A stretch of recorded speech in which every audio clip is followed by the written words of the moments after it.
Bonjour, ici Patrick Pierrat. Voici l'essentiel des nouvelles économiques et financières à connaître ce matin.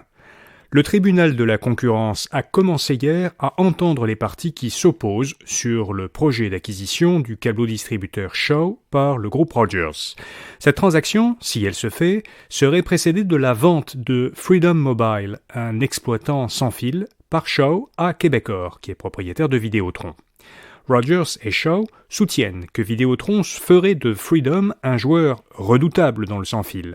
Mais le bureau de la concurrence n'y croit pas. C'est ce qu'il a expliqué hier dans sa plaidoirie d'ouverture. Le bureau de la concurrence estime que si Vidéotron achète Freedom, la société québécoise n'arrivera pas à faire de Freedom un joueur assez puissant au Canada anglais. Pourquoi ? Parce que Freedom Mobile ne bénéficierait plus alors d'être appuyé par un groupe disposant d'infrastructures de télécommunications terrestres, ni d'un service à la clientèle solidement implanté depuis longtemps au Canada anglais, comme Freedom en bénéficie actuellement à l'intérieur de Shaw. Selon le bureau de la concurrence, Vidéotron ne pourrait donc pas profiter hors Québec des mêmes synergies que ses concurrents plus solidement implantés que seraient Rogers, Bell et TELUS. Plusieurs chaînes de magasins du groupe canadien Empire sont handicapées par un problème informatique. Empire possède notamment les chaînes IGA, Bonichois et Rachel Berry. Selon un communiqué de l'entreprise, certains services en magasin fonctionnent de façon intermittente ou font l'objet de retards, et certaines pharmacies éprouvent des difficultés techniques lors de l'exécution des ordonnances. Redevance aurifère Osisko de Montréal va investir 50 millions de dollars américains en Équateur. La société montréalaise a conclu une entente avec la minière australienne SolGold pour que SolGold lui verse une redevance sur l'exploitation des mines de cuivre et d'or qu'elle prévoit d'y exploiter.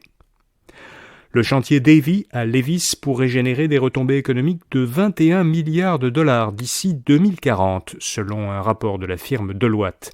C'est plus que les 17,5 milliards en retombées que prévoyait Deloitte dans un rapport datant de 2020. Dans les prochaines années, le chantier maritime sera affecté à la construction de plusieurs navires du gouvernement fédéral, dont 7 brise-glaces.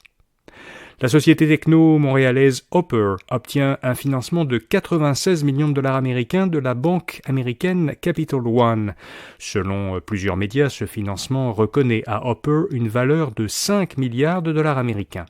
Hopper, qui est connu pour son application qui permet de trouver des vols de dernière minute, avait déjà obtenu un investissement similaire l'an dernier.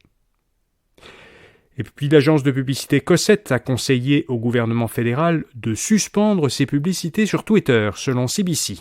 L'agence québécoise a fait cette recommandation en raison de l'incertitude quant à la stratégie de modération que mettra en place le média social dans la foulée de son acquisition par Elon Musk. Ottawa a dépensé un peu plus de 3 millions de dollars en publicité sur Twitter pour l'année budgétaire 2020-2021.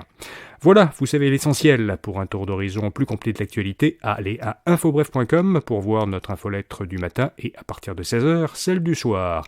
Merci, bonne journée et à demain.